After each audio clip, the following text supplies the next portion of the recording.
અને હવે અન્ય સમાચારની વાત તો પોલીસની નિષ્ફળતા ઉજાગર કરતા સ્થાનિકો અમદાવાદના ગોમતીપુરમાં રહીશોએ બેનરો લગાવ્યા છે। દારૂ બાબતે સ્થાનિકોએ બેનરો લગાવ્યા છે। પોલીસે દરોડા કર્યા તો દારૂ ન મળ્યો। જનતાએ રેડ કરીને 200 લીટર દારૂ મળી આવ્યો છે। 20 વર્ષથી ચાલે છે અહીંયા દારૂનો ધંધો। અનેક રજૂઆત કરવામાં આવી તેમ છતાં પણ પોલીસ કાર્યવાહી નથી કરતી। પોલીસે કાર્યવાહી ન કરતા આખરે આ બેનર લગાવ્યા છે।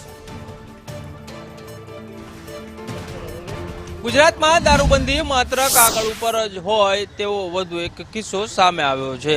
ગોમતીપુર વિસ્તારમાં આવેલી શેઠ કોઠાવાળા વોરાની ચાલી છે, ત્યાં અનેક લોકો દારૂનું વેચાણ કરતા હોવાની ફરિયાદ જે છે તે સ્થાનિક પોલીસને અનેક વખત સ્થાનિકો દ્વારા કરવામાં આવી હતી અને અંતે પોલીસ દ્વારા કોઈ નક્કર કાર્યવાહી નહીં કરવામાં આવતા 3 દિવસ પહેલા અહીં બેનર જે છે તે લગાવવામાં આવ્યા હતા અને કહેવામાં આવ્યું હતું કે પીવાવાળા કે વેચવાવાળા અહીં કોઈ આવે નહીં। સ્થાનિકો સાથે વાત કરીશું।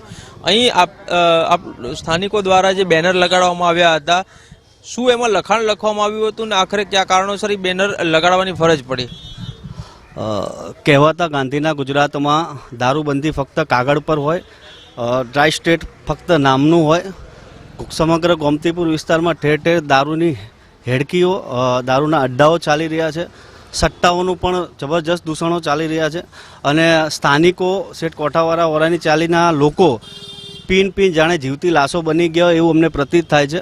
છેલ્લા ઘણા સમયથી શેઠ કોઠાવાળા વોરાની ચાલીની અંદર દારૂ અને જુગારનું પુષ્કળ પ્રમાણમાં દૂષણ હતું। તેના વિરોધમાં સ્થાનિક મહિલાઓ દ્વારા જનતા રેડ કરવામાં આવી અને જનતા રેડ દરમિયાન આશરે 200 લીટર કરતાં વધુ દારૂ પકડી અને પોલીસ સ્ટેશનનો ઘેરાવ કરવામાં આવ્યો અને પોલીસને ઉગ્ર રજૂઆત કરવામાં આવી કે આજ પછી અમારે ત્યાં દારૂ વેચાવો જોઈએ નહીં। અને પોલીસે પણ અમને શાંતિપૂર્વક સાંભળીને કહ્યું છે કે હવે પછી ક્યારેય વેચાશે નહીં। અને બીજું કે એ પછી સ્થાનિકો દ્વારા શેઠ કોઠાવાળા વોરાની ચાલીના 5 મુખ્ય ગેટ પર બેનર મારવામાં આવ્યા હતા, જેમાં સ્પષ્ટ લખવામાં આવ્યું હતું કે દારૂ, જુગાર કે નશીલા પદાર્થોનું સેવન કરવું નહીં અને વેચવું નહીં।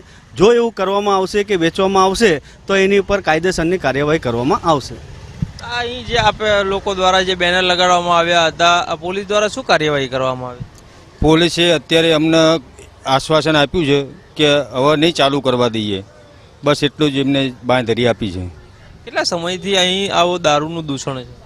કમસે કમ મારે અહીંયા આ 20 વર્ષ થઈ ગયા અને કન્ટિન્યુ 20 વર્ષથી હું જોઉં છું વારસાગત ધંધો ચાલી રહ્યો હોય, જેમ પેઢી ચાલતી હોય એવી રીતે ચાલી રહ્યો।